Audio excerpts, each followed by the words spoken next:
Out of the depths I call to you, Lord. Lord, listen to my voice. Let your ears be attentive to my cry for help. Lord, if you kept an account of iniquities, Lord, who could stand? But with you there is forgiveness, so that you may be revered.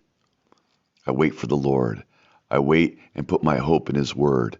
I wait for the Lord more than the watchman for the morning, more than the watchman for the morning. Israel, put your hope in the Lord, for there is faithful love with the Lord, and with him is redemption in abundance, and he will redeem Israel from all its iniquities. Psalm 130, 1 through 8. Adam bit deep into that fruit and hid. I sometimes wonder what would have happened if he had, upon his sin, immediately turned to the Lord in sorrow and asked for forgiveness.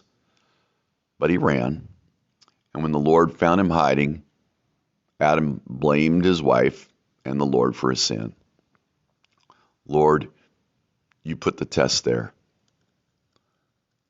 But what if he had turned straight away to the Lord? Straight. That's who I want to be. I sin. Hey, I can certainly think I'm all that, stinking up there with my pride. I can blame the Lord. I can be resentful over the consequences of my sin. But how about if I immediately go to him? What if I said, Lord, I have sinned against you. Heal me. Help me turn from this.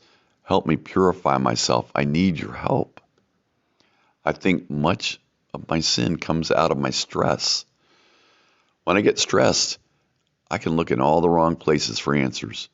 But God tells me over and over again to depend upon him. The psalmist here is crying out, crying. Not very manly, right? Wrong. It's the most manly thing to do in the struggle with sin or when the world attacks. Okay, I want to be clear. This isn't crybaby crying. This is seeking the Lord for help crying. I love what he asks of the Lord. Listen to my voice, he says. This is passionate and active calling out. It's not passive. There's not a hint here that the Lord might not listen. The psalmist knows the Lord will listen. He says, listen to my voice, to clearly tell himself what the Lord is like. The Lord listens to his children. The psalmist admits his sin and reminds God what he is like. God doesn't keep account of these sins. Why does he tell God about God's character? Because the man needs to say true things about God in his prayer. It helps keep him centered on the fact that he is talking to the King of creation. It reminds God that he is a forgiving God. And again, God knows this, but the relationship must be stated. All of this reminds him that he matters to God.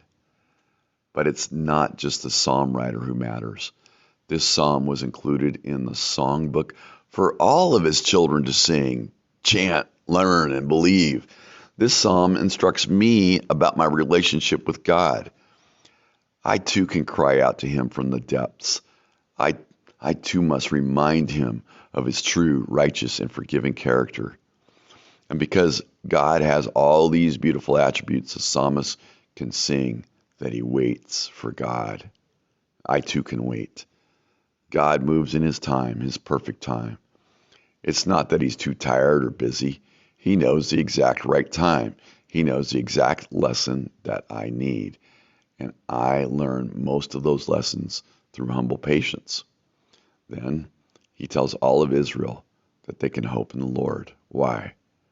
Because he is faithful. There's waiting for me. There's faithfulness in him. Plus there is redemption. And not just a little. He redeems abundantly. Redemption means he bought my debt and sets me free. I am free. I'm free to believe, hope, and live. Live for him. Be his servant and friend. Friend? That's right. I am his friend. He calls me that. What a powerful, abundant redemption. The passage adds this: He will redeem Israel, that's me, from all iniquity, all, A-L-L. Lord, you have paid the price for all of my sin. All of my hope is in you. I have sinned and need your faithful forgiveness. Hear me, Lord, today. Blessed be the name of the Lord.